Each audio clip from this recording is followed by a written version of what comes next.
बिस्मिल्लाहिर्रहमानिर्रहीम। नाज़रीन मोहतरम अस्सलामु अलैकुम वरहमतुल्लाहि वबरकातुहू। नाज़रीन मोहतरम, आज हम समाअत फरमाएंगे बाज़ लोग जो है बुज़ुर्गान दीन के जो है मज़ार पर चादर चढ़ाने की मन्नत मांगते हैं। इसी तरह गौसे पाक रहमतुल्लाहि ताला अलैह की फ़ातिहा ख़ानी की मन्नत मांग लेते हैं। इसी तरह बाज़ लोग जो है अपने घर में चिराग जलाने की मन्नत मांगते हैं। इस मन्नत की शरई हैसियत क्या है और घरों में बुज़ुर्गान दीन के नाम के चिराग जलाना या गौसे पाक रहमतुल्लाहि ताला अलैह के नाम के चिराग जलाना कैसा है।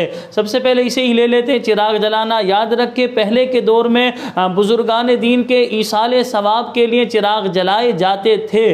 उसकी लॉजिक ये थी कि पहले के दौर में ये जदीद लाइटिंग सिस्टम नहीं था, चिराग ही मसाजिद में होते थे। तो बुजुर्गान लोग जैसे चिराग रखते मस्जिद में उजाला करते, नियत कर लेते फ़लाँ बुजुर्ग को सवाब पहुँचे, यानी फ़लाँ बुजुर्ग के ईसाले सवाब के लिए, मसलन गौसे पाक रहमतुल्लाहि ताला अलैह के ईसाले सवाब के लिए चिराग जलाया गया है, या दाता अली हजवेरी रहमतुल्लाहि ताला अलैह या फुला बुजुर्ग के ईसाले सवाब के लिए चिराग जलाया गया है। तो इस तरह कहा जाता फुला बुजुर्ग के ईसाले सवाब के लिए चिराग जलाया गया। तो पहले के दौर में जदीद लाइटिंग सिस्टम नहीं था, उस दौर में उजाला करने के लिए जाहिर सी बात है चिराग जलाए जाते थे, उस वक्त ये जायज़ थे।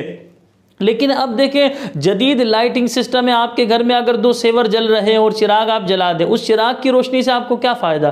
तो अब बुजुर्गान दीन के इसाले सवाब के लिए इस तरह घरों के अंदर लोग चिराग जलाते हैं, ये बेमाना है। और याद रखें फ़ुक़हा ने इससे मना किया है। बाज़ लोग इसे बहुत ज़्यादा सवाब समझते हैं और इसे सआदत समझते हैं और इस तरह फ़ख्र से बयान करते हैं कि अल्हम्दुलिल्लाह मेरे घर में गौस पाक का चिराग जलता है, हम हर जुमेरात को गौस पाक का चिराग जलाते हैं। तो ये तो मालूम कर लें चिराग जलाना जायज़ है या नहीं।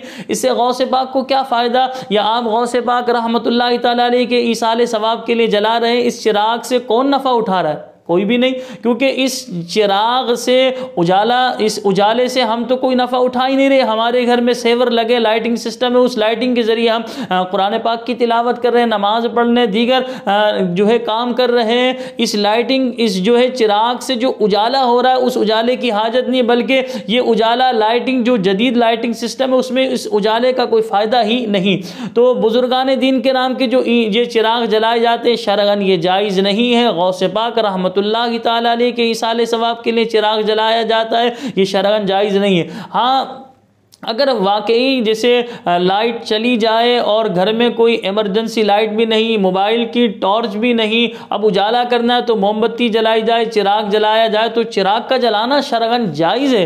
लेकिन हम बात कर रहे हैं लोग सवाब की नीयत से इस तरह गौस पाक का चिराग जलाना, फुला बुजुर्ग के नाम का चिराग जलाना, तो ये चिराग जलाने की कोई शरई हैसियत नहीं, यानी इसे फ़ुक़हा ने इससे मना किया है। अब इस दौर में इस चिराग जलाने से कोई नफ़ा ज़ाहिर सी बात नहीं उठा सकता, तो इसमें कोई सवाब मुरतब नहीं होगा, बुजुर्गान दीन ने मना किया। अब आइए इस तरफ कि चिराग जो मन्नत मानी जाती है कि मज़ार मेरा फ़ुला काम हो जाए तो मज़ार पर चादर चढ़ाऊँगा, या मैं गौस पाक की नियाज़ करवाऊँगा, या मैं अपने घर में चिराग जलाऊँगा, तो ये कोई शरई मन्नत नहीं है।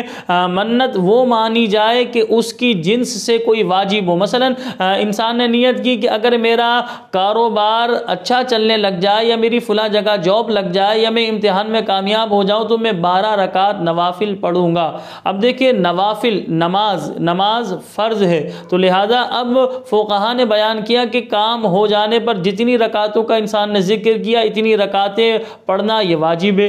इसी तरह इंसान ने ये कहा कि अगर मेरी जॉब लग जाए, या मैं इम्तिहान में कामयाब हो जाऊँ, या मेरा कारोबार अच्छा चलने लग जाए, या बच्ची का रिश्ता लग जाए, तो मैं इतने 1000 रुपये अल्लाह की राह में खैरात करूँगा। तो अब काम हो जाने की सूरत में जितने 1000 का इंसान ने जिक्र किया, उतने 1000 अल्लाह की राह में खैरात करने होंगे, क्योंकि ये जो हम खैरात कर रहे हैं अल्लाह की राह में दे रहे हैं, ज़कात का देना फ़र्ज़, इसकी जिन्स से वाजिब है। यानी ऐसी चीज़ की मन्नत मानी जाएगी कि उसकी जिन्स से कोई वाजिब हो।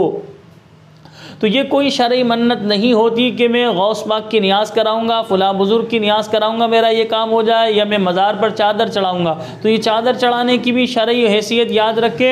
हमारे उलमा ने ये बयान फरमाया कि बुज़ुर्गान दीन के मज़ार पर जो एक आला किस्म की आप चादर चढ़ा दें, उसके बाद फूल पत्तियाँ वगैरह डालें। लेकिन हमारे यहाँ ये जो रवाज है कि मज़ार पर हम लोग जो है कुल शरीफ लिखा होता है, आयतुल कुर्सी, एक बंदा चादर लेकर आता है, वो चढ़ाई जाती है, थोड़ी देर बाद वहाँ के मुतवल्ली उतार लेते हैं, तो अब ये चादर जाती का है, तो ये बाकायदा इसे ही दुकानों पर देकर जो है सेल आउट किया जा रहा होता है, यानी इन्हीं ही दुकानों पर दे दिया जाता है, फिर हमारे भोले भाले लोग वहाँ से खरीदते हैं, लाकर जो है सवाब की नीयत से इस तरह बुजुर्गान दीन की मज़ारात पर चादर चढ़ा रहे होते। ऐसा आप ना कीजिए। मज़ार पर हाज़िरी आपने देनी है, शरई क़ुयूदात के साथ आप मज़ार पर हाज़िरी ज़रूर दीजिए, वहाँ बरकतें रहमतें लूटें, वहाँ पर जाकर दुआएं मांगे, कुरान की तिलावत करें, अल्लाह की बारगाह में साहिब मज़ार को वसीला बनाकर दुआ मांगे, ये सब जायज़ है। लेकिन ये जो हम इस तरह हमने रवाज बना लिया कि वहाँ कीमती चादरें लेकर जा रहे होते हैं, उस पर कुल लिखे होते हैं, आयतुल कुर्सी लिखी होती है, कुरान की आयत लिखी होती है, उसे हम इस तरह जो है मज़ार पर जो है चढ़ा देते हैं। बाज़ दफ़ा वो ज़मीन पर भी तशरीफ़ ले आती है, या वहाँ के मुतवल्ली मैंने आपको बताया उसे उतार लेते, उन्हें जमा कर कर बाकायदा दुकान वालों को जो है दोबारा सेल आउट कर दिया जाता है, और वही दुकान वाले पैक कर कर जो है ग्राहकों को बेच रहे होते। आप इस तरह हरगिज़ ना कीजिए। तो ये कोई शरई मन्नत नहीं है कि मेरा काम हो जाए तो मैं मज़ार पर चादर चढ़ाऊंगा, काम हो जाने की सूरत पर चादर चढ़ाना कोई वाजिब नहीं है। इसी तरह फुक़हा ने बयान किया कि अगर आपने ये नियत मन्नत मानी कि मेरा फला काम हो जाए तो मैं नियाज दिलवाऊंगा, हाँ नियाज दिलवाना ये सवाब ज़रूर है, आप दिलवा लें, नियाज जो है आपने जो जिक्र किया वो दिलवा लें, बेहतर है, लेकिन इसका करना वाजिब नहीं है। हम वाजिब के हवाले से आपके सामने बयान कर रहे हैं कि आपका काम हो जाने की सूरत में आप पर वाजिब नहीं है कि अब आप फातिहा करवाएं। यकीनन आप मसले को बहुत अच्छी तरह समझ गए होंगे। हमने बहुत सारी चीज़ें इस वीडियो में आपके सामने बयान कर दी। आप अपने घरों में खुदारा बुजुर्ग दीन के नाम के जो ये चिराग जला रहे हैं ऐसा ना कीजिए। अपने घरों में कुरान पाक की तिलावत कीजिए, अपने घरों में अहादीस पढ़िए, अपने बच्चों को अहादीस सुनाइए, अपने बच्चों को कुरान सुनाइए, अपने बच्चों को प्यारे आका मदीने वाले मुस्तफ़ा सल्लल्लाहु अलैहि वसल्लम की सीरत बयान कीजिए, सहाबाई कराम अलैहिमुर रिदवान के वाक़यात बयान कीजिए, सहाबियात के वाक़यात बयान कीजिए, अपने घरों में दरसे कुरान दीजिए, कुरान पाक की तफसीर जो है अपने घरों में अपने बच्चों को सुनाइए, खुद भी कुरान पाक की तफसीर पढ़िए। हमारे यहाँ हो ये रहा है जो करने वाले काम हैं हम उनसे दूर भाग गए, जो ना करने वाले काम तो उनमें लग गए।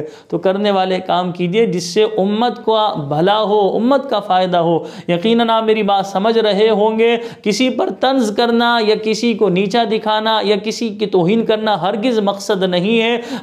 असल मकसद ये है कि आपके सामने एक हक और सच बात बयान की जाए, दुरुस्त मैसेज आपको दिया जाए।